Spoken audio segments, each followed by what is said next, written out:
I haven't thought of an intro for this, and I hit the record button. Yo. I'm cutting this part out. W or gunner. Leave it going. Leave it going. All right. This is episode 1, the first ever episode of a HyperSpeed podcast. Yep. It's a Talking HYP podcast. Ludo One Hate podcast? I'm down for that. Oh my goodness. Can we just make it that for 30 minutes? Stop making fun of my teammates. Stop it. Yeah, but it'll be funny. Anyway, if you really want someone to make fun of. My name's Caldwell. I am the owner and founder of HyperSpeed Esports. And I have with me today 3 of the newest members and some returning members of HyperSpeed's Valorant team. I have Luna 1. Okay, you have like 17 different names, Maddie. Which one am I using?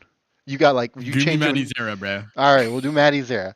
You change your name every like 10 seconds on Twitter. It's hard to keep up. Chill. And then I also have Kross Unity with me. Hello, y'all. We haven't been yapping for 20 minutes before this. How are y'all? Actually, it's only been 10 minutes because you were late. I was only late. Yeah, by, like, somebody 3 needed minutes. their nappies. Hey. I'm getting old. Give me a break. All All right.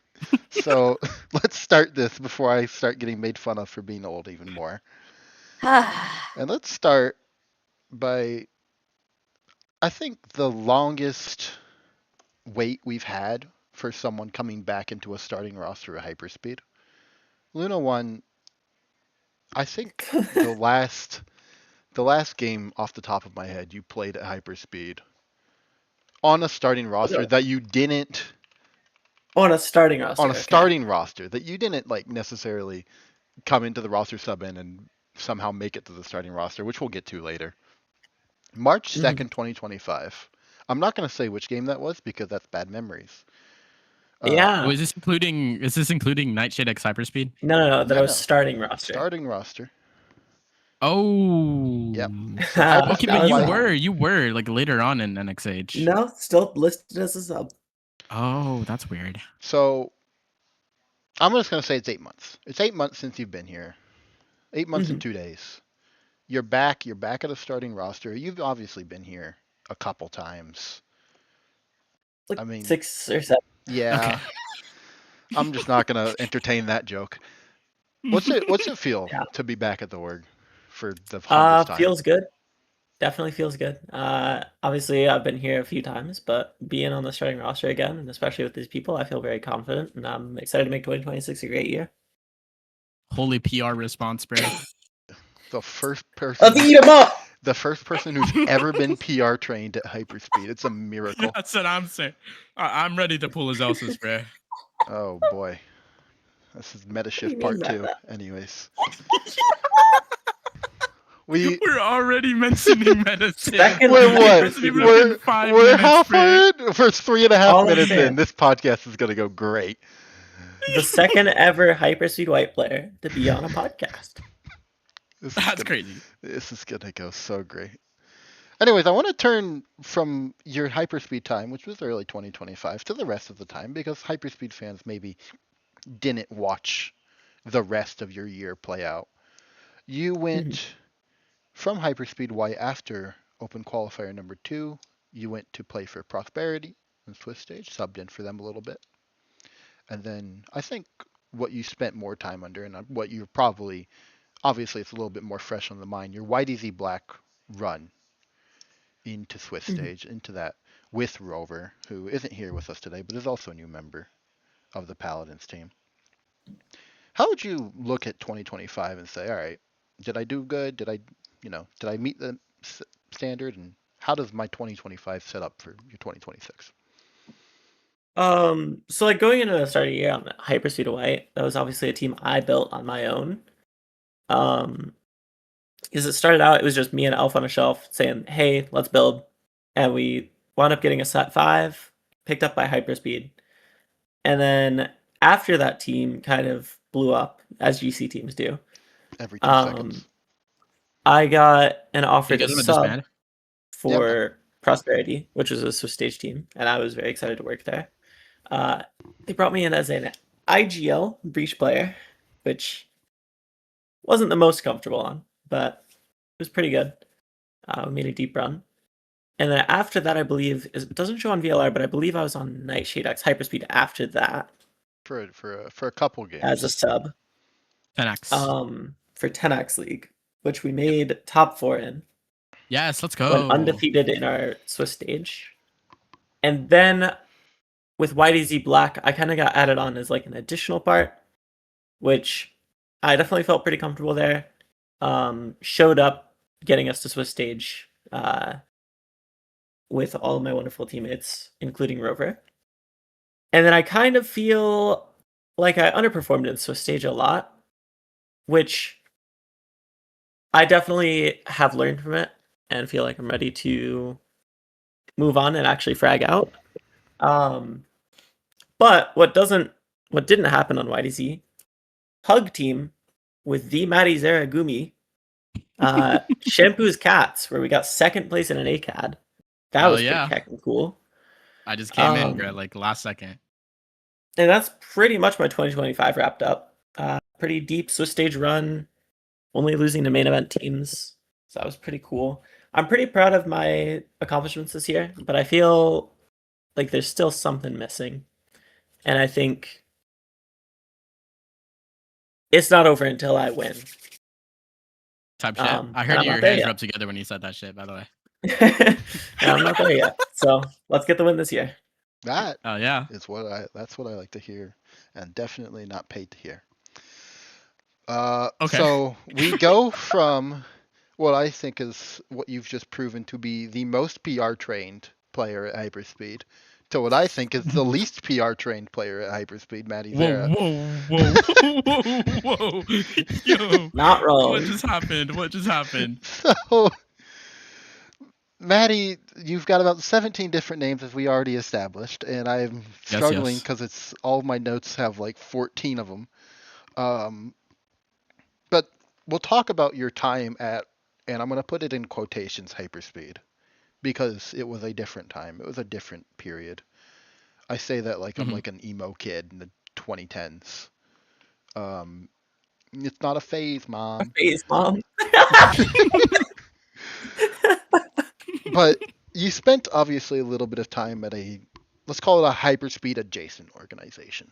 Let's put it like that. Nightshade X HyperSpeed. Obviously, this is different now. This is just HyperSpeed. I think there's some differences, but you come in through NSX Hype. What does that specifically, that time, help you for 2026 and beyond?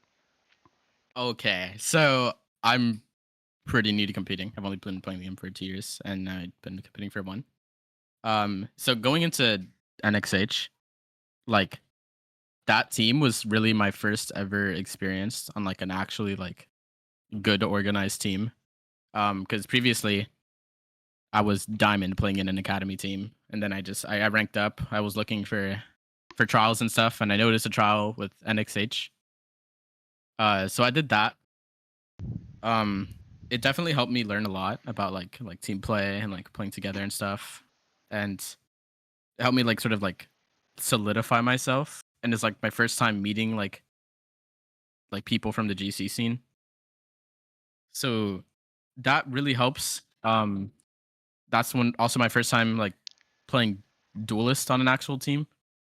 So that helped me build some confidence. Made me realize wait, I can actually do something with this.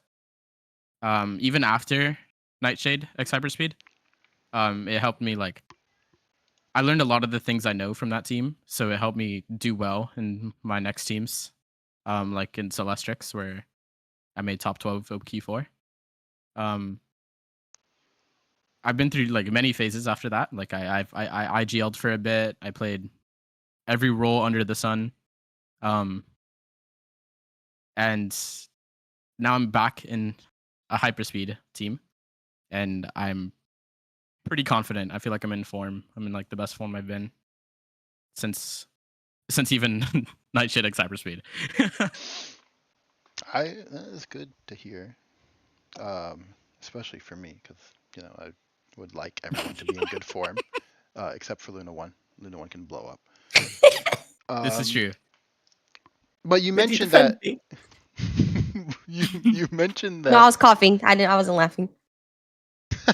you mentioned you mentioned that top 12 run with Celestrix, and I want to go from your time at hyperspeed to your time not at hyperspeed, just kind of scrolling your VLRs, looking at our media release.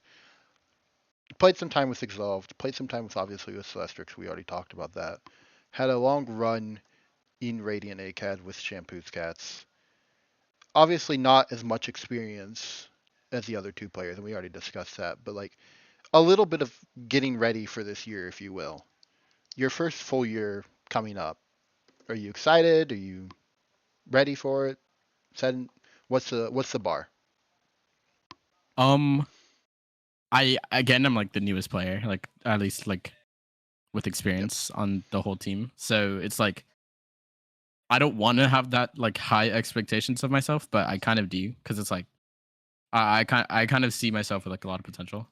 Um, so I feel very confident in my team, and I feel confident that like whoever we pick up as a fifth Yeah. will really solidify us as a team. We can go pretty far. I don't want to go ahead and say main event because I feel like that's a very like it's a very like big goal, but I mean, want to okay. say I'm able to make it that far if I just try hard enough. I do hope y'all So do. Because then, yeah.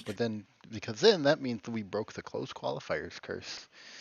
And I would Uh-oh. like to do that now, preferably.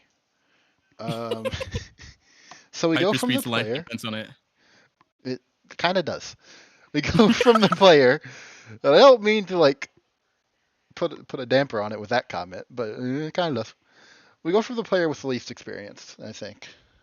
Yes, the player with the least experience to the player with the most experience. And the only person in this call who hasn't been at hyperspeed yet. You So could just call her old. I could. Okay. I Oh, could do okay. that. But then that's gonna turn back in me getting called Unk. So I'd rather not do that. Kross Unity. First of all, Hello. welcome. First time here, which is surprising because it seems to be just a nepotism roster at this point, is what everyone's saying, especially Luna One. I'm putting the True. words in Luna One's mouth, and Luna One isn't even What did doing I do? anything. Yeah, exactly. Anyways, first time here, welcome. First of all, it's not like we've already chatted multiple times before this. But second thing, obviously you're coming in with a lot of experience. You're 2025, YDZ, Endure White. You know, a lot of teams, a lot of experience. You've been playing since 2023, as you told me. What is it bringing that experience into this team? What are you expecting coming into your fourth year? Well, first of all, thanks for the welcome. Yeah, we definitely haven't talked before this. This is our I, first I time know, ever. right? Yeah, it's nice to meet you today. Yeah, Um, for sure.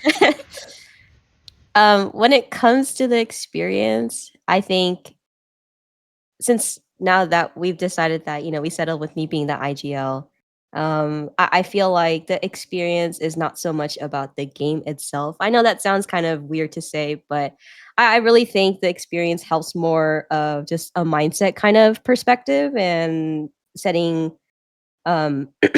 structure, creating friendships, just being able to bond with the people on the team rather than being able to play good with the team. Because in my opinion, through every roster I've played with, we play at our best when we like each other and enjoy each other's company and enjoy the game together. So that's what I want to bring in to this roster for next year. Liking each other does seem to be a good way to, help the team. I think if you hate Yeah, each other, it's a little harder. yeah. Nah. And Luna One with a great comment there. Everyone hates Luna One. Put that on a news headline. I'm putting that in our media release. It's the only thing that's going to be in the Wouldn't be the highlights. first time. The only thing that's going to be in the little highlights tab is just Luna One hates everyone and no text after it. I hope you're ready, and I'm adding you in it.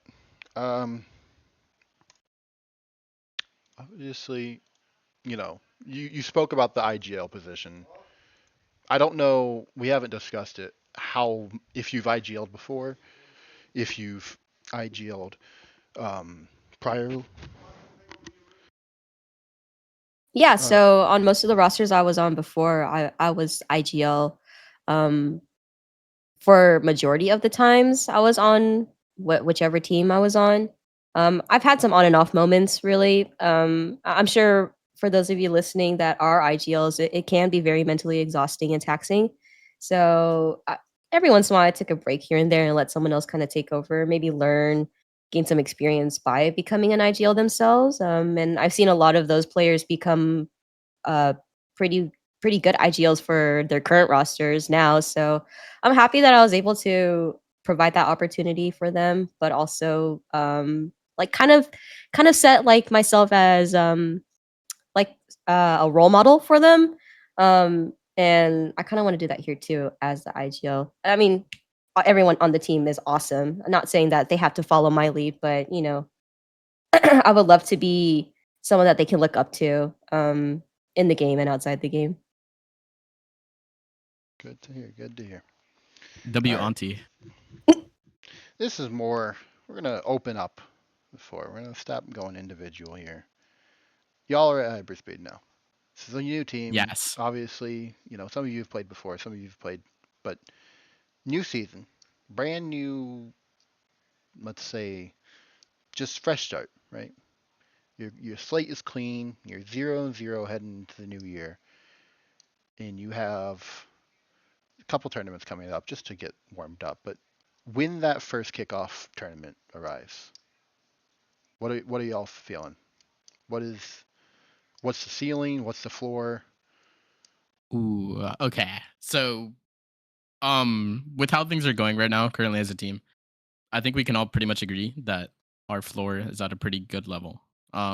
We have a lot to work on, obviously. Um, like we've of course, as every new team does, has issues. We have issues, but I feel like we're making good progress working on it. I think we can have a pretty decent floor for the upcoming tournament. Um, I think we can perform pretty well and kick off with the time that we have to prepare. Yeah, Yeah. I agree. Um, I think obviously it's dependent on like when we get that fifth, how we do in the rest of this off season, how hard we practice. But I think going into 2026, I think our floor is pretty solid, and I think our ceiling is definitely. It might take some time, but I think our ceiling's very high. I'd love to hear what like Mindy thinks about that. Yeah, I mean, I agree pretty much with what both of you guys said. I think for me personally, like the upcoming tournaments, it's not more about excitement per se. Like I am excited, obviously. I think what for me, it's more about happiness. I know that sounds weird to say, but I think for the first time, from what I can remember, I'm actually really happy to be on a team with this current roster, and I'm happy to see the growth that we'll have in the future. I think we mentioned before our floor is pretty high, but we also have things we have to work on, and it's weird to feel happy about things that we need to work on or things that like mistakes that we have because I enjoy the process of working through these problems and figuring out our solutions together. Whereas like for other teams, it was more of like a daunting task or something that was stressful. So this is a first for me, and I'm really really excited and really happy. Yeah, I mean, obviously speaking from an owner's perspective, I'm excited to get going. 53 days is the number since Hyperspeed played. Obviously, I hate not having those game days, not having those moments where I can come and watch the team. I mean, y'all know I love to watch. I love to sit there and just watch the games. So I think this upcoming tournament is exciting for me because we're back at it, right? We're finally back. We're finally, I get to watch my team play again. I say that like I built the team. I didn't. I'm just here, but it's Hyperspeed. It's my org. I feel really like a personal connection to the organization, to every team that plays here, and I love the Game Changer circuit. I think the people who have been here already know this, and I'm just really excited to get the season underway. I kind of wish it was already starting, but I guess beggars can't be choosers, so unfortunate. No, bro, we need time to prepare, bro. Yeah, but I want to watch games. ACAD, bro, ACAD. ACAD, yeah, December 6th, 7th. If it comes out, Oh my. if it comes out, I'm not even entertaining the joke. That is the actual dates. Those are the days. Those are the. I don't even think they noticed either. That was. I'm just not. No, that was totally intentional. Totally just didn't fall onto the Saturday and Sunday. So, All I'm saying is, ACAD's looking good. ACAD is looking Yep. good. Sure. And this probably won't come out before ACAD, so that's either going to age really poorly or really well. We're gonna win it all. Okay, so it's whoa. I hope so too. I really hope this doesn't age poorly. I'm at least hoping for another grand Clip final. this right now. Don't clip it. Do not Send clip it to this. Caldwell on Twitter at Matt Caldwell Jr. This is going to be a great Twitter clip. That is also not my Twitter. I thought that was your Twitter. No, it's Matt Caldwell _. I probably shouldn't say it. Close enough. Anyways, I apologize for the background noise, but I'm going to turn the attention from the team to just the organization for a little bit because it is my podcast. I can do what I want. Again, I apologize for the background noise. How dare you? It's again, I said it's 53 days since HyperSpeed's played. HyperSpeed played, and weirdly, 52 games last year. Obviously, y'all are coming into a free agent organization. And I've had so many people, when I try to explain to them what HyperSpeed is, come to me and ask, okay, but then why do the players go there? So I want to ask y'all specifically, from the source, why are you here? 5 chicken nuggets per hour. Fair enough. That's a good answer. I got a kind of serious answer. I think a lot of people ask, like, what's the point in free agent orgs? Because I mean, especially the less clouded ones, it's like, what's really the point of being behind an org instead of just, playing the tournaments, especially if there's no entry fees. One, I think obviously like what we're doing right now, I don't think this would get pushed out or even suggested if it weren't for HyperSpeed, right? I think branding is a huge thing, and I think it helps push out like a sense of professionalism. And I think having an org to rep naturally makes players want to improve more, as much as weird as that sounds. Because your performance indicates something bigger than just you. And we get cool graphics. Okay. Snaps to that. Snaps. And did you see those jerseys? Did you Hey, see those jerseys? that's a good. Man, you're good at marketing. Better than me at marketing. That's I'll note that down for when you retire. Is Luna one good at marketing? You can go to HyperSpeed GG Twitter right now. Pinned post. Actually, it's called X now. Okay. Yeah, can we cancel this guy? Podcast over. We're killing Caldwell. I don't want to call it X, but it's so annoying. I have to put on everything X/Twitter. Because I can't bring myself to just put X, but also if I just put Twitter, someone's gonna get mad. Anyways, we'll go from our org talk. We've gone from the tournament talk. I mean, I want to talk a little bit about Game Changers Championship because that kind of just happened. Yes. Team Liquid Brazil winning, obviously. That's kind of big because it means Shopify doesn't three-peat. It also looked like this year we had 2 free agent teams in the top 3 with Wadada and YFP. Obviously, I don't think either of the teams should have been free agent teams, but that's my thoughts on that. In Americas. In Americas, yeah, we're talking about Americas. I thought we were talking about China. Well, we're talking about both, but I kind of want to talk about that Americas view first. Yeah, we could start with Americas. Yeah, let's start with Americas. Wadada and YFP, obviously free agent teams, both in the top three of that last split. Shopify, obviously, still kind of running Americas, if you will. But it does kind of feel like the door is more open than it's ever been. Do y'all feel the same way? It feels so much closer, honestly. Definitely, I feel with Shopify's focus being set towards tier 2 this year, they let a lot more gaps through in GC just because they've been used to that tier 2 type playstyle. And it's definitely shown and helped other teams feel like they have more of a chance and put in the work to actually like improve.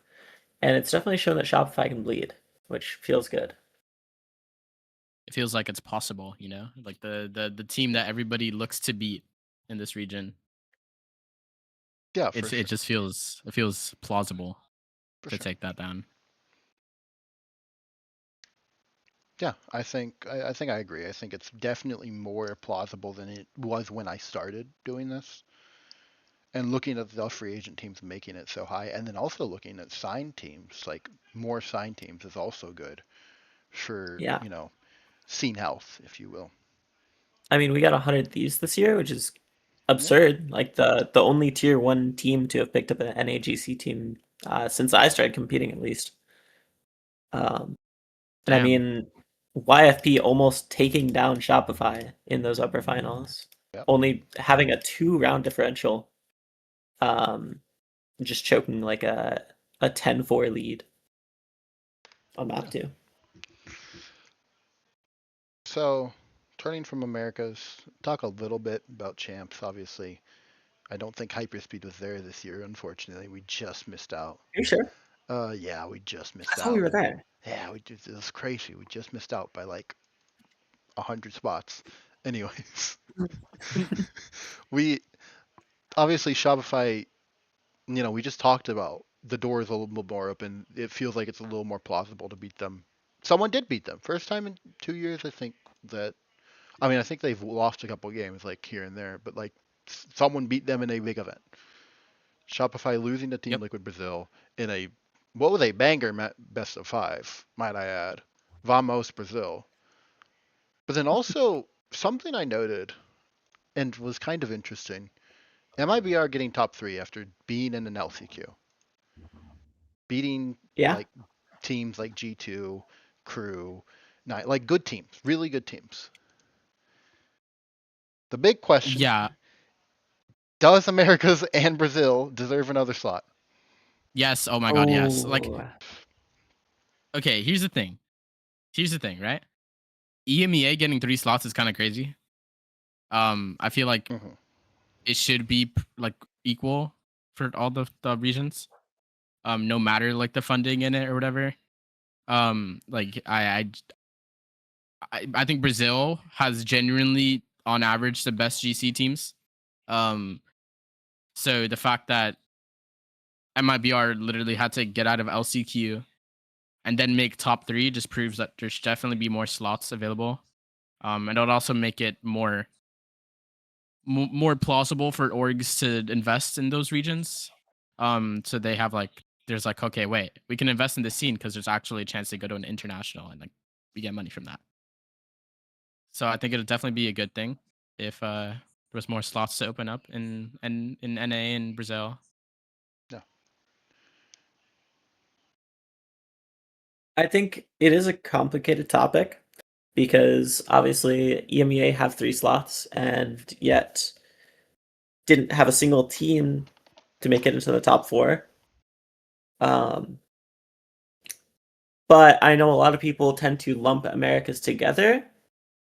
So like saying, this region deserves more slots or this region deserves more slots.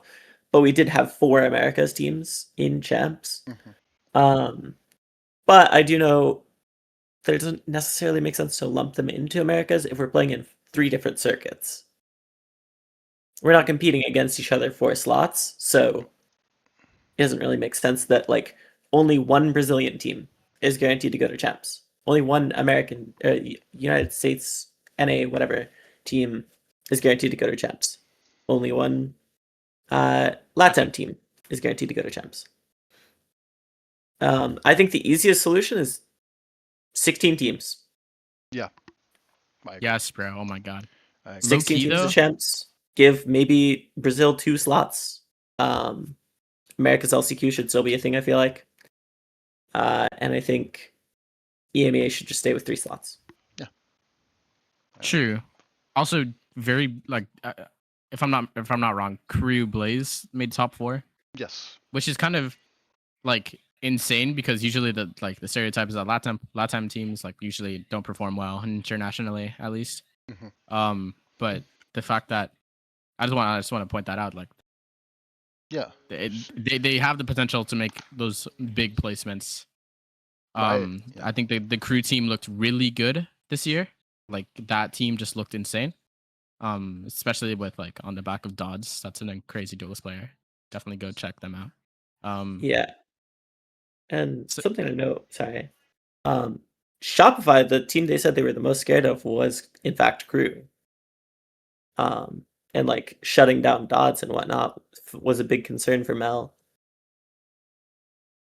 Yeah, that's just aura. I feel like if you have Shopify worrying about you, like, No, it's a Brazilian duelist, might add. Yes. Anyways. All right. We hit the 30-minute mark. I know y'all got scrims to go to. I know you're busy. I'm not gonna hold you up too much longer. Any last words from all three of you? And you know what? We're gonna start, Kross. I'm starting with you since you were last in the individual responses. You got anything to say? Keep an eye out for us because we're gonna be at the top. oh, aura, Truth aura, nuke. aura. Oh wait, This is gonna be a good Twitter clip when we eventually win kickoff. Or get grouped. 04. Okay, well, don't do Keep that. an eye out for us. Keep an eye out for us. Well, it ain't gonna be a Twitter clip then. It's just gonna be me crying in the background as a Twitter clip. You know? And then we go to Maddie because you were second. You're second now. yes. Anything? Anything that? Go to the HyperSpeed website. Get that fucking jersey. Get that fucking merch. Because we need money. We need that chicken nugget salary. True, Gosh, we true, need money. true. Anyone want to sponsor the podcast or anything? Actually, I'll take anything. Meta shift? Okay, maybe. Free agent teams are the foundation of the GCC, and we know the free agent teams. Oh, what we end? Luna One, you got anything to say at the end here? Kind of what Kross said of just like I truly believe in this team. I think we're gonna put in the work and we're gonna, even if we don't start out just out the gate running, we're gonna hit it running throughout the whole season. I think we're just gonna nonstop push, and I believe that we'll be up there. I agree. Hell yeah. Oh yeah. All right. Thank y'all. And go for like the showing. heckin' tweets. Yeah. True, please. true. It's got like actually the one that I just posted did pretty well. Anyways, y'all can watch these. Thank you. First of all, y'all can watch this team, these incredible players. If this doesn't come out in the next 2 days before Radiant Academy, which I doubt it will, the estimated start for kickoff is January 28th. That is what we've estimated it out to be. Y'all can also follow them. I'll put all of their ats and stuff in the YouTube description and the Spotify Bro, description please if I follow me, bro. can. You can also follow the org. It's the easiest way to follow the team, follow the storylines. And I'm sure we'll have y'all back on the podcast at some point. Most likely some point soon. But yeah, thank y'all again for coming. Hell Thank you. yeah. I don't know how to end a podcast. Hype You up. just end it. You just Signing hit the out. just Give me hit the Madizerra. end button. I'm just hitting the end button. All right. All right. Where is the end button? If I could find the end button, hold on. Yo. All right, there it My is. whole